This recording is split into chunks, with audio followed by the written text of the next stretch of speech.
as we focus all our energy on supporting the search and working closely with the police.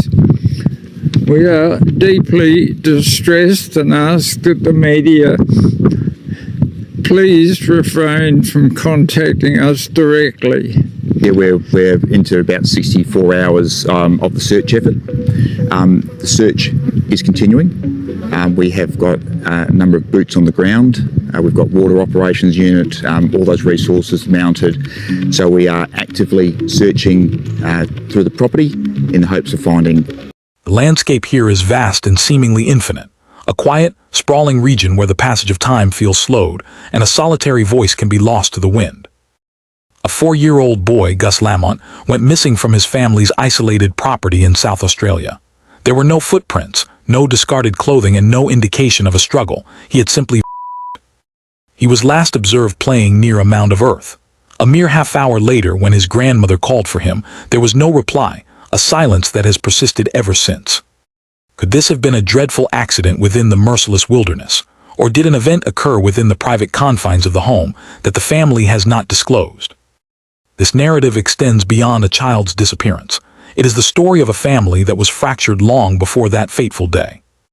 After several days, the extensive search operation was officially concluded. Hundreds of individuals, including police, volunteers, and military personnel, had combed the terrain, but the arid landscape yielded no clues. If the answers are not concealed within the red earth, could they be hidden within the family unit itself? What was the reason for their separate living arrangements? What genuinely prevented Gus's father from residing at the homestead? Why did the family appear so reserved when assistance was offered? If you hold the belief that every missing child warrants answers, please share Gus's story. Subscribe to my channel to help maintain awareness. Let me know in the comments where you are watching from. The Lamont family was recognized for their private nature, a quiet household situated deep within the Australian outback. However, beneath that calm exterior, there were divisions that few outsiders ever witnessed. Gus's mother, Jess, resided there with her parents and her 2 young sons, 4-year-old Gus and his infant brother, Ronnie. His father, Josh, lived almost 2 hours away. Although Jess and Josh were said to be in a relationship, they did not share a residence. Local accounts suggest the distance was not related to employment but to interpersonal conflict, specifically between Josh and Jess's transgender parent, Josie, whom Gus knew as Nana Josie. Therefore, when Josh wished to visit his son, was he able to do so? Was his presence welcome at the homestead, or did he only arrive when specific individuals were absent? Those acquainted with the family described the environment as strained, characterized by historical grievances and unspoken disagreements that permeated every interaction. When journalists later made contact, Josie provided a single notable statement: "You can't help, we're still dealing with this." This remark captured significant attention because when a child is missing, assistance is typically what families urgently seek. Why then would it be refused? Why decline volunteers, neighbors, and even professional aid? Was it pride, or could it have been another factor entirely? Meanwhile, inside the home, Jess was attending to baby Ronnie, who was just 1 year old and required continuous supervision. Anyone who has cared for a toddler understands how quickly a moment of distraction can occur. Could that brief lapse in attention have been sufficient? Yet, many observers could not overlook the more profound complexities, the emotional detachment, the strained relationships, and the unspoken tension among the adults. In such circumstances, a lack of transparency can be as revealing as silence. That very silence, that reluctant hesitation to be fully open, led investigators and the public to question the actual situation within the homestead. September 27, 2025, was a day that commenced like any other at Oak Park Station, filled with routine chores and the subdued rhythm of life in a remote location, as the sun began its evening descent. Gus resided there with his mother Jess, his baby brother Ronnie, and his grandparents. His father, Josh, lived nearly 2 hours away, a considerable journey on unpaved roads, a separation the family later attributed to past disputes, and a living situation that had become uncomfortable for him. At afternoon, Gus was playing outside near a pile of dirt not far from the main house. Neighbors subsequently mentioned it was a typical spot where a child might play and enjoy themselves, a location that appears safe until one contemplates the immense scale of the outback. Around 5:00 p.m., an individual recalls seeing him. 30 minutes later, when his grandmother went to call the boys inside, there was no response. A routine summons escalated into panic. The boy was missing. The search commenced almost immediately. Family members scoured the property, neighbors joined in, police arrived, and indigenous trackers examined the land with their specialized skills, interpreting trails that seem invisible to most. Helicopters circled overhead, and even the Defense Force and organized volunteer teams were mobilized. Hundreds of people searched the red soil and scrub until sunset. The land remained cruelly indifferent. A single dirt road provided access to the station, with no neighbors for miles. Temperatures dropped as night fell, and the same vast openness that bestows the outback with its beauty also absorbs sound and sight. Still, nothing was found. No confirmed footprints, no hat, no toys, and no trace that definitively indicated what had occurred. As the search expanded, the answers became increasingly scarce. On the surface, the timeline appears straightforward.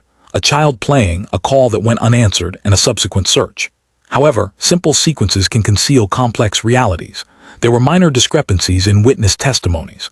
Questions arose regarding who was precisely supervising the children that afternoon, who had gone inside to care for the baby, and who had stepped away momentarily and not returned. The account of who was watching Gus that evening, and why varies depending on which individual one asks. Search continued for days, then weeks. Yet there were no verified footprints, no small shoes, no shirts caught on a branch, and no confirmed sightings from passing motorists or nearby properties. Even the ground itself, which was dry, hard, and unyielding, provided no clues. Police officially stated there was no evidence of external involvement. However, they also conceded something that only intensified the mystery. There was no indication that Gus had simply wandered off.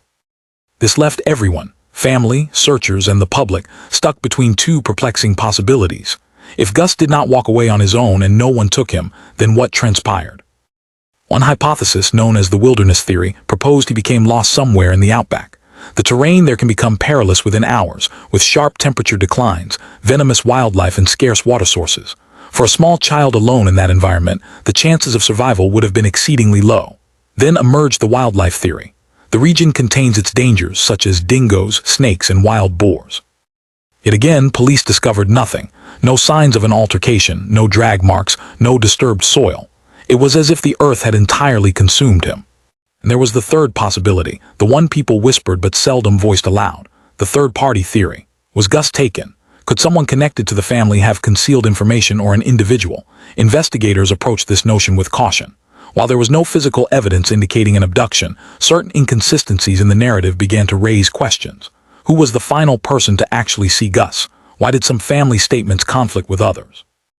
Why did specific details, such as the precise search times and phone calls made that evening, appear to shift slightly with each retelling? Soon, as weeks passed and official updates grew less frequent, the internet began to do what it typically does: fill the silence. Online investigators started posing the same questions the police would not address. Was there more to the Lamont family dynamics than was publicly understood? When old photographs, deleted social media posts, and conflicting statements surfaced, the story of the Outback Boy took a more complex and somber turn. Initially, the nation united in response. Volunteers from neighboring towns and even complete strangers drove for hours into the harsh outback to search for a boy they had never met. They meticulously combed through brush, creek beds, and cattle fences, determined not to give up. On local radio, posters, and online platforms, the same young face of Gus Lamont, 4 years old and missing, was everywhere. However, as the days continued with no new leads, a shift occurred. The empathy that had united people began to fracture. Social media became inundated with speculation. Fabricated photos circulated and rumors spread rapidly. There were claims of sightings, alleged evidence, and even false confessions that diverted police resources. Throughout this, one reality became evident. The louder the noise grew, the more difficult it became to discern the truth. The Lamont family, overwhelmed and grieving, requested privacy. Yet in mysteries of this nature, silence does not offer protection. It invites further inquiries. Why were they not speaking publicly? Why did official updates slow to trickle? Why did those who had once offered help now sense the family was closing ranks? Nevertheless, the community surrounding Oak Park refused to forget. Searchers quietly returned on weekends long after the official effort had been called off. Parents held their own children more tightly at night. A profound sense of loss persisted, the feeling that a little boy had into thin air and that perhaps someone still knew more than they were revealing. As weeks turned into months, the search was gradually scaled back. Police referred to it as an open investigation, but everyone understood the implication. No new evidence had been found. Oak Park Station returned to its peculiar stillness. The media vehicles departed and the volunteers went home. Yet, a sense of emptiness remained. To this day, local residents claim they can feel it, that disquiet which hangs over the land. Some ponder what might have been missed in those critical early hours when every second was crucial. Others maintain that someone somewhere already knows what happened that day but is not speaking. Perhaps Gus wandered off, lost in the endless expanse of the outback, a tragedy of isolation and timing. Perhaps he fell victim to the harshness of nature, a silent predator, or a hidden danger that no one noticed. Alternatively, the truth may lie much closer to the home, because beneath the surface of this family's story exists something deeper, a household divided by physical distance, by personal identity, by historical pain and quiet resentments. When a family closes ranks, even expressions of grief can begin to resemble secrecy. The investigation remains open, but progress is slow. Theories multiply, evidence becomes less viable, and the memory of that little boy, his laughter, his energy, his innocence, lingers like a presence in the red dust. Perhaps Gus is out there somewhere. Perhaps someone knows precisely what happened that day. But after all the searches, all the press conferences, and all the silence, one reality remains impossible to disregard. Sometimes, what is absent from a story reveals everything about it. Do you believe occurred on that quiet outback station? Was it the landscape, the heat, the vast distances, the unending silence? Or was it something far more human, something that cannot be buried beneath red dust in the passage of time? I'm interested to hear your perspectives. Share your reflections in the comments, but please ensure they are respectful. Every word and every question helps keep this story alive. If you believe every missing child deserves answers, please share this video. Maintain Gus Lamont's name in the public conversation. Awareness sustains pressure for the truth, while silence only protects the unknown.